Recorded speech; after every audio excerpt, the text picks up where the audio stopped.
à toutes. Nous allons commencer avec un tout petit peu de retard, mais on va essayer d'équilibrer tout ça.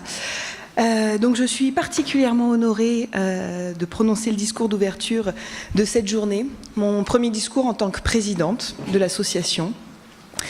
Avant de me passer la main et de me confier cette présidence, Caroline Rey-Salmon avait choisi le thème du colloque de 2019. Donc nous y voilà.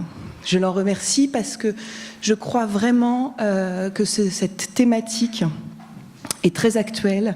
Votre présence aujourd'hui le confirme et qui vient s'inscrire dans les directives justement des plans de lutte contre les violences faites aux femmes et contre la traite des êtres humains. Et surtout, il me semble que cette thématique n'a pas fini de nous faire réfléchir. Nous avons intitulé cette journée « Prostitution et traite des mineurs ». Vous l'aurez remarqué dans le programme, nous parlerons certainement moins de la traite dans sa vision globale, mais plus de l'exploitation sexuelle des mineurs. Une journée à elle seule ne suffit pas pour traiter tous les aspects. Nous avons donc choisi de nous centrer sur les prostitutions. Et c'est bien prostitution au pluriel. Nous le verrons au cours de la journée, il existe de multiples facettes concernant la prostitution, qu'elle soit organisée, qu'elle soit individuelle, revendiquée, les loverboys, les michetonnages et bien d'autres encore. Il existe surtout de multiples profils des jeunes gens. Toute cette diversité nécessite des interventions spécifiques.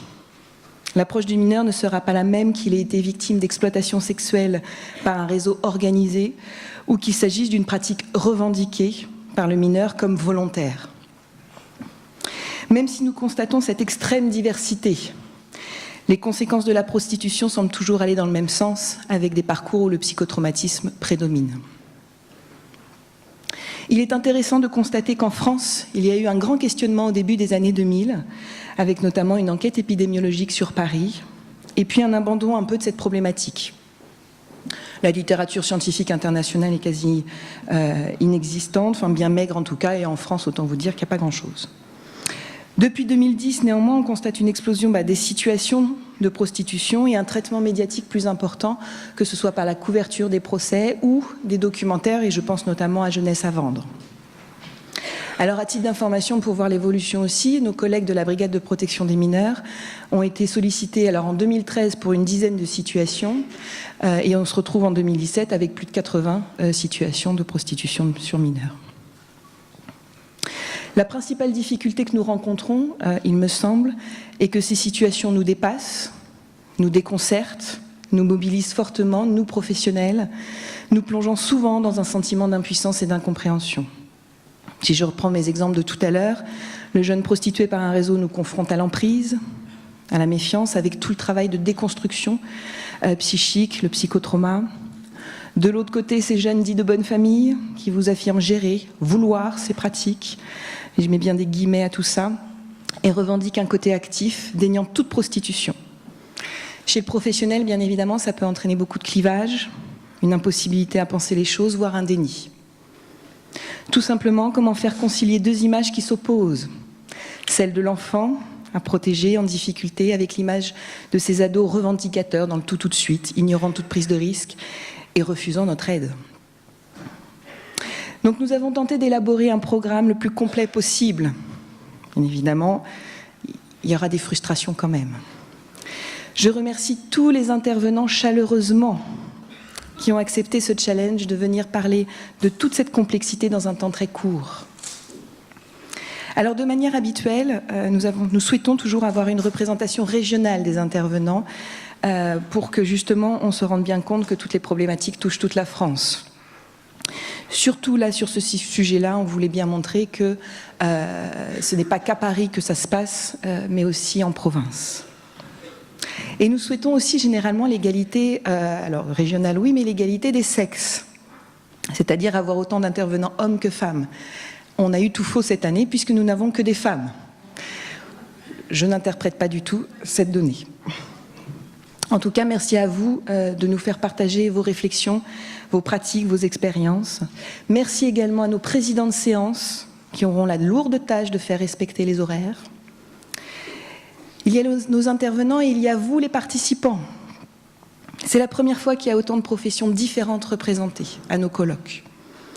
Je l'ai dit dans l'ordre numérique, on a beaucoup d'éducateurs, d'assistants sociaux, des psychologues, des médecins, des avocats, c'est une grande première, des pédopsychiatres, des infirmières, des sages-femmes, des chefs de service en protection de l'enfance, des écoutants téléphoniques, j'ai certainement oublié du monde. Vous intervenez principalement au sein des départements, des rectorats, des DPJJ, des associations ou encore de certains hôpitaux et l'éducation nationale. Même si vous venez, alors quand même majorité de France, d'Île-de-France, il y a quand même certains provinciaux parmi nous, donc merci d'être venus jusqu'à nous. Merci d'être là, de partager aussi cette réflexion sur la prostitution. Nous avons réservé des temps d'échange avec la salle, on y tient beaucoup, donc vraiment n'hésitez pas, il y aura du temps, donc posez les questions que vous souhaitez aux intervenants. Profitez-en. Je tiens à remercier chaleureusement l'ensemble de l'équipe de l'association CVM et surtout Evelyne Moello, la dame blonde que vous avez vue à l'entrée, qui est notre secrétaire, qui a assuré d'une main de maître toute la journée et toute l'organisation de cette journée. Je remercie également nos hôtesses d'accueil que vous avez pu aussi côtoyer, qui sont toutes étudiants en psychologie et nous donnent de leur temps. Alors 2 temps de pause sont prévus aujourd'hui, donc une pause à 11h, je sais que c'est un peu tard, mais ça vaut le coup d'attendre. Je remercie beaucoup, alors ceux qui connaissent, normalement vous ne serez pas déçus, nous avons un traiteur avec qui nous travaillons depuis un certain nombre d'années, Monsieur Desmoulins, qui est super. Et nous vous laisserons ensuite vous restaurer donc pour le déjeuner. Vous avez des restaurants, des boulangeries, il faut sortir un petit peu du noyau là de l'espace Reuilly, et sur toutes les autres rues, vous avez de quoi faire. Les conférences seront filmées, vous voyez Lancelot Bernheim qui est là et son acolyte qui est là-bas, justement pour être mise à disposition sur le site internet, donc là aussi à vos équipes, n'hésitez pas à transmettre cette information. Nous vous enverrons de toute façon un message dès qu'elles seront mises en ligne. Nous espérons surtout que cette journée pourra venir apporter quelques réponses, surtout amener des éléments de réflexion, vous amener peut-être vous transmettre des outils et surtout les aides qui existent. Alors pour ouvrir cette journée, on s'est demandé un petit peu qu'est-ce qu'on pourrait faire et on a souhaité donner la parole justement à une de ces jeunes filles qui est aujourd'hui sortie de la prostitution mais qui a été concernée par la prostitution des mineurs.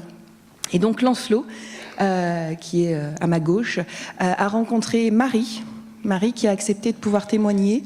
Donc on va vous montrer son témoignage. Et donc c'est une jeune fille qui vient du Niger et qui a été concernée donc, par la prostitution et qui a été prise en charge par le Bus des femmes et qui participent à leur projet, on en parlera certainement cet après-midi, mais du Victoria Voice, qui est un recueil justement de témoignages de ces jeunes filles. Donc je vais aller le mettre là-bas et je vous souhaite une très très belle journée. Merci.